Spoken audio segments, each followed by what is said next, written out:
그렇게 보입니다. 그렇군요. 예. 자, 내일 당에서는 뭐 국제 윤리위를 열겠다, 제명 뭐 건의하겠다 이렇게 됐는데 친박 내부에서는 또 반발이 굉장히 심하거든요. 가능하겠습니까? 당장 내일인데요.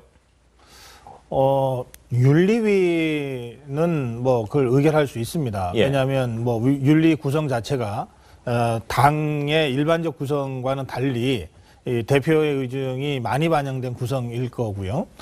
또 윤리에 앞서서 이 혁신위, 지금 유석준 위원장이 예. 이끌고 있는 혁신위는 박근혜 전 대통령의 재판 거부 성명이 나온 이후에도 예. 출당 문제에 대해서 강력하게 당이 행동을 해야 된다고 촉구하고 있거든요. 예. 그러니까 현재 한국당 지도부의 분위기로 봐서는 윤리위 의결을 거쳐서 박근혜 전 대통령 출당 쪽으로 갈 것 같습니다. 그럼 뭐 그건 하면 되는 거예요.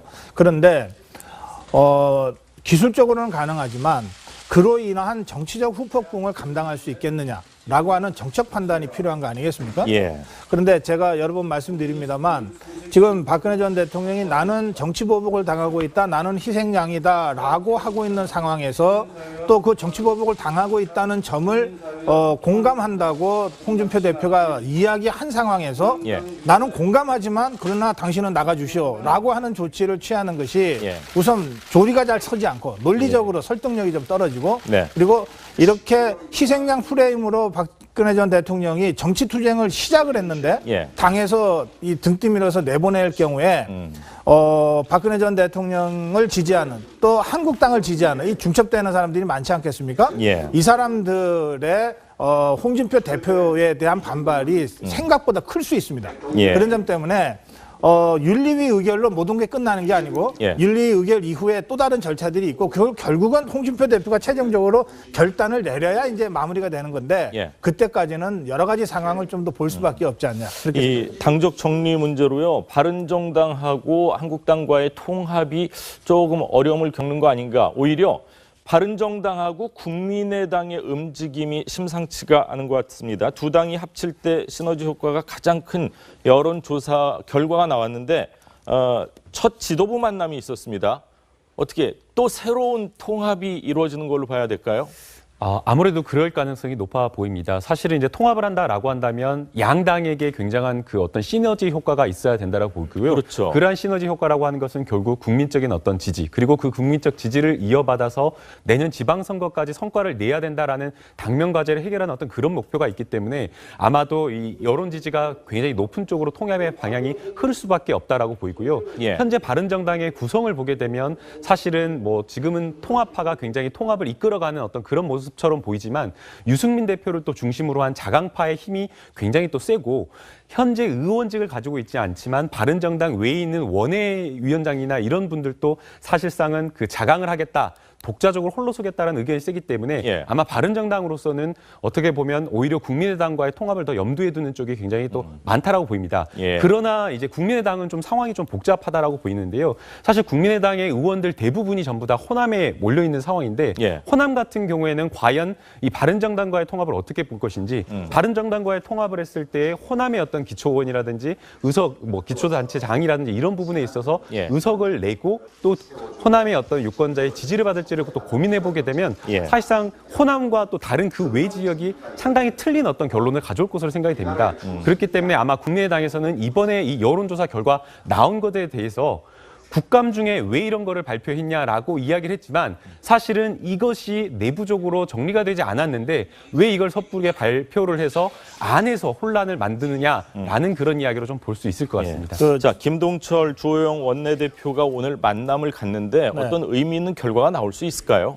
그 좀 여러 가지 재밌네요. 예. 그러니까 국민의당의 김동철 대표나 바른정당의 주호영 대표가 굳이 따지면 예. 이 두 당 모두 통합파가 있고 자강파가 있는 셈 아닙니까? 그렇죠. 그럼 두 사람 다 통합파 쪽에 가까운 사람들이에요. 예. 그런데 김동철 대표는 이때 통합을 얘기할 때는 민주당과의 통합을 얘기하는 것이고 주호영 대표의 통합은 예. 한국당과의 통합을 얘기하는 거 아닙니까? 그렇죠. 그런데 막상 국민 여론은 이쪽의 통합보다는 바른정당과 국민의당이 통합할 때 더 지지율이 높아지는 걸로 나오잖아요. 뭐 지지율로 따지면 거의 20% 가량이 상승하니까요. 자, 예. 그렇다면 어떻게 됩니까?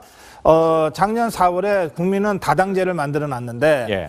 이 90력이 작동을 해서 국민의당은 민주당 쪽으로 바른정당은 한국당 쪽으로 이렇게 빨려 들어갈 수도 있는 그런 형국이었는데 국민들은 아니다. 바른정당과 국민의당이 오히려 제3지대를 만들 때 우리가 더 지지해주겠다. 이렇게 답변하신 거거든요. 예. 그렇다면 국민의당 안에서 민주당과 통합을 주장했던 사람들의 이 발언권이 떨어질 수밖에 없어요. 그리고 바른정당에서 한국당과 함께 하자고 주장해 왔던 사람들의 그 발언도 약해질 수밖에 없어요. 오히려 두 당의 자강파가 발언권이 강화되면서 우리가 독자적으로 자강하기 어려우면 서로 비슷한 국민의당과 바른정당이 합쳐서 자강을 하자. 예. 그래도 삼당 구조라고 하는 다당제, 예. 국민이 만들어주신 다당제는 우리가 발전시켜갈 수 있지 않냐. 이렇게 되는 거거든요. 그러니까 그런 점에서는 한국당 중심의 어떤 재편 구도, 또 민주당에서 아마도 고민됐을 민주당 중심의 재편 구도에 예. 강력한 도전 요소가 나타났다.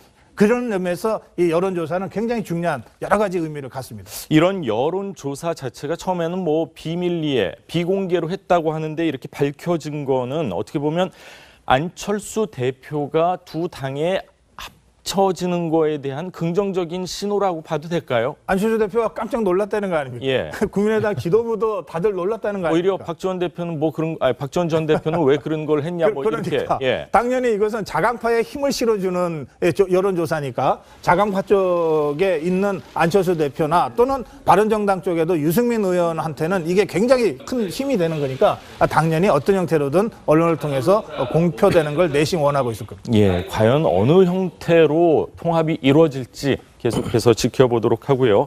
자, 연일 뜨거운 문제죠. 헌법재판소 이야기 짚어보겠습니다. 어제 문재인 대통령이 유남석 광주고등법원장을 재판관 후보로 지명을 했습니다. 이제 구인 체제가 완성이 됐는데 이와 관련해서 야당에서는 역시 또 꼼수다, 편법이다 이런 얘기가 나오고 있죠. 예, 그렇습니다. 정확히는 구인 체제가 아직 완성이라고 100% 말할 수 없죠. 예. 혹시 인사청문회 과정에서 낙마할 수 있으니까 예. 유희정 재판관 후보자가 그랬듯이. 그러나 지금까지 나오는 걸 봐서는 낙마의 가능성이 있을 그런 스타일은 아니시고요. 국회 동의는 필요 없는 거죠? 동의는 필요 없습니다. 예. 그러니까 이게 참 헌법재판소 재판관이 예. 9명인데 9명 중에 3명, 국회가 지명하는 3명만 국회 인준 절차를 거치게 돼 있고 예. 대통령이나 대법원장이 지명하는 헌법재판소 재판관은 필요 없습니다. 예. 청문회만 거치면 됩니다. 그런데 왜 야당에서 편법 논란이 나오느냐? 저번에도 말씀드린 것처럼 헌법재판소장의 이 지명, 임명에 관한 헌법과 헌법재판소법이 모호하게 좀 돼 있긴 합니다. 예. 헌법재판소의 소장은 대통령이 헌법재판소 재판관 중에서 국회의 동의를 얻어서 임명한다고 돼 있거든요. 그러니까 원래는 헌법재판소 재판관이 다 있는 상황에서 그중에서 9명 중 1명을 소장으로 임명해야 되는데 처음부터 1대부터 4대까지 조규광, 김용준, 윤영철, 이강국 소장 다 헌법재판소 재판관 임명과 동시에 소장으로 같이 임명해서 한꺼번에 원샷으로 이 절차를 끝냈던 그런 전례가 쌓여 있습니다. 예. 그러니까 이번에도 사실은 그렇게 이 유남석 광주고등법원장을 대통령이 훌륭한 인품을 갖고 훌륭한 실력을 갖고 있다고 느끼면 그렇게 하면 되는데 굳이 안 했어요. 예. 헌법재판소 재판관으로만 지명을 했기 때문에 야당에선 국회 동의 절차를 피하려는 꼼수 아니냐, 헌법 아니냐, 뭐 이런 논란이 나오는데 사실은 이 절차가 좀 모호한 그런 데서 기인되는 면도 있습니다. 예, 자, 두 분은 이걸 편법으로 보십니까? 아니면 대통령이 이런 선택을 할 수밖에 없는 상황이었다 이렇게 보십니까? 일단 헌법재판소 법을 보게 되면 예. 지금 청와대에서 이야기를 하는 그 임기가 굉장히 모호하기 때문에 이 부분을 문제 삼아서 헌법재판소 소장 임명이나 이런 것을 누출하라는 부분이 없습니다. 그리고 이 거리라고 하는 것은 사실은 있어서는 안 되는 어떤 그런 기관이기 때문에 최소화하는 게 맞다라고 보입니다. 뭐 헌법재판소의 위상이 결코 대법원 위상에 떨어지지 않기 때문인데요. 사실 이 부분과 관련해서는 뭐 청와대도 굉장한 좀 고민은 있을 것으로 생각이 됩니다. 어떤 사람을 소장으로 임명할 것인가. 그런 부분에 대한 고민은 있지만 지금 이번에 그 임명을 한 것이 편법으로 조금 보기는 어려운 것이 예. 헌법재판소에서 이 현재 가지고 있는 헌법재판소의 불완전성을 해소해달라라는 요청을 했었던 것이었고요. 그렇죠. 그 불완전성이라고 하는 것은 두 가지라고 볼 건데요. 소장이 없다라는 것과 재판관 한 명이 부족하다라는 것, 이 두 가지일 건데 청와대에서는 이것을 한 번에 물론 해결할 수 있는 방법도 있지만 예. 이것을 한 번에 했을 때 또 지난번 김희수 헌재소장 임명과 관련해서 국회에서 굉장히 논란이 일었었던 동의를 그런 못 부분이- 받았으니까 예, 맞습니다. 또 동의를 못 못 받을 가능성. 어떤 그런 위험성이나 가능성이 있기 때문에 예. 차제에 헌법재판관 7인 구성을 먼저 하고 그다음에 소장 임명과 관련해서는 나중에 조금 더 시간을 가지고 고민을 하겠다라는 구인 점이 체제. 있을 예. 것으로 보이고요. 그다음에 이 부분과 관련해서도 어느 정도 시간이 걸릴 것이냐라는 그런 고민이 있을 텐데 2개월 정도 임명까지 어떤 그런 시간이 소요된다라고 하면 청와대로서는 그 시간 동안 고민을 하고 국민들에게 이 재판관이 훌륭하다라는 부분을 충분하게 알리고 이해를 구할 수 있는 시간을 벌 수 있기 때문에 아마 그런 고민에서 이런 결정이 나온 게 아닌가 생각이 듭니다. 지금 김 변호사가 이제 두 가지 의미에서 좀 불완전했던 것을 이제 완전체로 빨리 만들어야 된다고 이제 설명하셨잖아요. 예. 근데 지금 그 두 가지 중에 한 가지가 이제 충족이 포인트제. 되고 있는 겁니다. 예. 소장 문제는 여전히 해결이 안 되고 있기 때문에 여전히 불완전하기는 마찬가지예요. 자, 그리고 아까 우리 장 부장 설명하신 대로 이제 유남석 후보자는 청문은 거치지만 대통령이 그냥 임명합니다. 국회에서 반대 의견이 있어도. 그런데 만약에 이 유남석 후보자를 소장으로 동시에 임명하면 국회 동의 절차를 거쳐야 되기 때문에 여기서 낙마 가능성이 생겨버리는 거예요. 그러니까 일단 안전하게 가겠다는 것이고요. 근데 청문을 하지 않습니까? 제 생각에는 그래요. 사실 유남석 후보자를 그냥 소장으로 임명하면 임기 예. 문제가 지금 현행법의 미비에도 불구하고 해결이 됩니다. 그렇죠. 6년 됐죠. 예. 예. 그래서 일단 청문을 거쳐서 국회 동의 절차를 필요로 하지 않지만 어쨌든 청문을 거치면 국회의 의견 분포들이 확인이 돼요. 검증이 되겠죠. 그렇죠. 예. 그래서 큰 문제가 없다면 그 다음에 9명 중에 1명인 유남석 헌법재판관이 이제 됐을 테니까 오늘 다시 소장으로 임명하면 예. 불과 얼마 전에 문제 없다고 했던 국회가 다시 그걸 부결하기 어렵잖아요. 예. 그러니까 이제 그런 것까지를 염두에 두고 일단 단계별로 가고 있는 것 같습니다. 예. 그러니까 저는 이것은 청와대가 굉장히 여러 가지를 고심한 결과 예. 이런 방법을 선택한 것이고 그래서 편법으로 보일 수 있는 거죠. 그러니까 야당에서 아니 완전체로 하려면 소장 임명까지 같이 하면 되는데 왜 예. 그러냐라고 문제 제기할 수 있어요. 예. 그러나 동시에 청와대가 이번에도 또 낙마를 하면 이것이 좀 심각해진다. 그렇죠. 최대한 안전하게 두드려 보면서 가자라고 판단해서 이렇게 단계별로 가는 것까지를 예. 뭐라고 하기는 좀 그렇다. 청와대의 고충도 좀 이해해 줄 만하다. 저는 네. 그렇게 말씀드립니다. 유남석 후보자를 소장으로 또 한 번 임명을 하게 되면은 또 한 번의 청문회가 열리는 거죠. 그때는 이제 본회의가 필요하죠. 본회의 본회의가 의결까지 필요하고, 필요하죠. 예. 청문회도 또 해야 됩니다. 예. 청문회도 그러나 또 해야 되는 거죠. 왜냐하면 김희수 그렇죠. 소장 대행도 재판관 될 때 청문회 했었지만 물론 예. 시간이 흘렀지만 소장 지명했을 때 또 청문회 했거든요. 그러니까. 청문회를 2번 해야 돼요. 불과 한두 달 전에 크게 문제없이 청문이 통과된 사람이 소장이라고 해서 안 된다 이렇게 하기가 어렵잖아요. 예, 그러니까 그런 점들까지를 전 염두에 두고 예. 안전하게 가는 방식을 청와대가 선택했다 이렇게 예. 저는 해석합니다. 네, 박근혜 전 대통령 오늘 재판이 어떻게 될지도 계속 지켜봐야 될 것 같고요. 헌재 소식도 계속 지켜보도록 하겠습니다. 오늘 말씀 여기까지 듣도록 하겠습니다. 감사합니다. 오늘 만남을 갖는데 네. 어떤 의미 있는 결과가 나올 수 있을까요?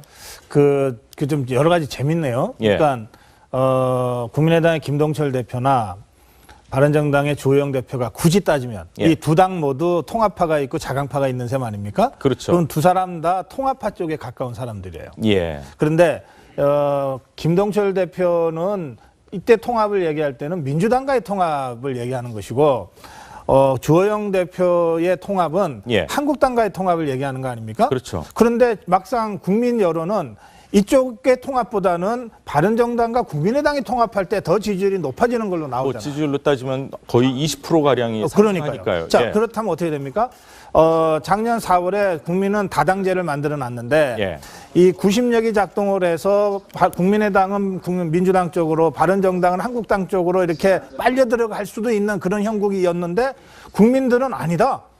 바른정당과 국민의당이 오히려 제3지대를 만들 때 우리가 더 지지해 주겠다. 않지만 바른정당 외에 있는 원외위원장이나 이런 분들도 사실상은 그 자강을 하겠다. 독자적으로 홀로 서겠다는 의견이 세기 때문에 예. 아마 바른정당으로서는 어떻게 보면 오히려 국민의당과의 통합을 더 염두에 두는 쪽이 굉장히 또 많다라고 보입니다. 예. 그러나 이제 국민의당은 좀 상황이 좀 복잡하다라고 보이는데요. 사실 국민의당의 의원들 대부분이 전부 다 호남에 몰려 있는 상황인데 예. 호남 같은 경우에는 과연 이 바른정당과의 통합을 어떻게 볼 것인지 바른정당과의 통합을 했을 때 호남의 어떤 기초의원이라든지 의석 뭐 기초단체장이라든지 이런 부분에 있어서 예. 의석을 내고 또 호남의 어떤 유권자의 지지를 받을지를 또 고민해 보게 되면 예. 사실상 호남과 또 다른 그 외 지역이 상당히 틀린 어떤 결론을 가져올 것으로 생각이 됩니다.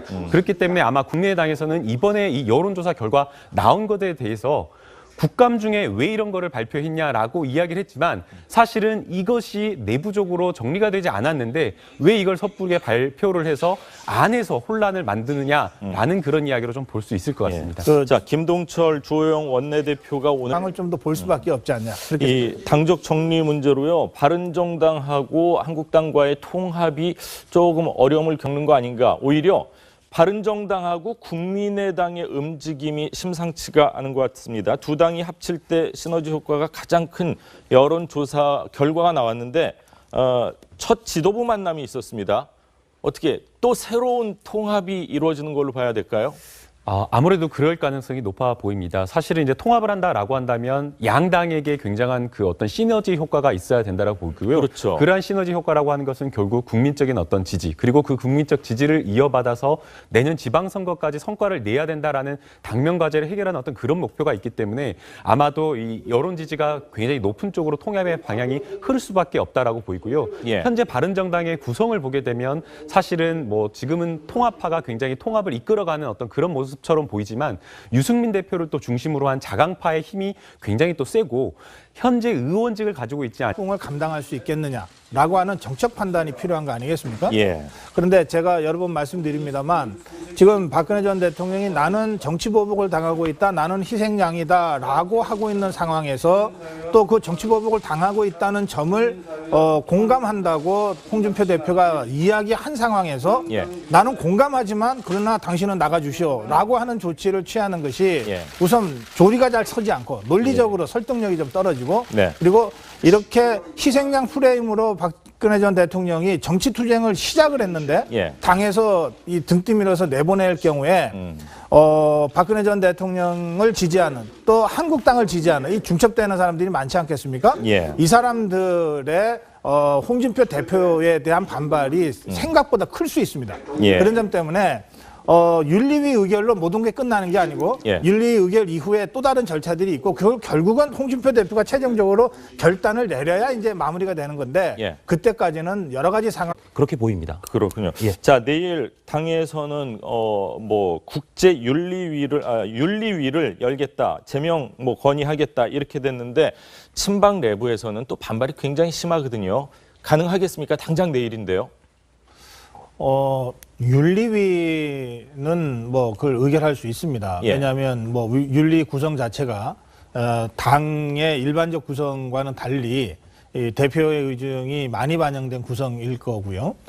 또 윤리에 앞서서 이 혁신위 지금 유석준 위원장이 예. 이끌고 있는 혁신위는 박근혜 전 대통령의 재판 거부 성명이 나온 이후에도 예. 출당 문제에 대해서 강력하게 당이 행동을 해야 된다고 촉구하고 있거든요. 예. 그러니까 현재 한국당 지도부의 분위기로 봐서는 윤리위 의결을 거쳐서 박근혜 전 대통령 출당 쪽으로 갈 것 같습니다. 그럼 뭐 그건 하면 되는 거예요. 그런데 기술적으로는 가능하지만 그로 인한 정치적 후폭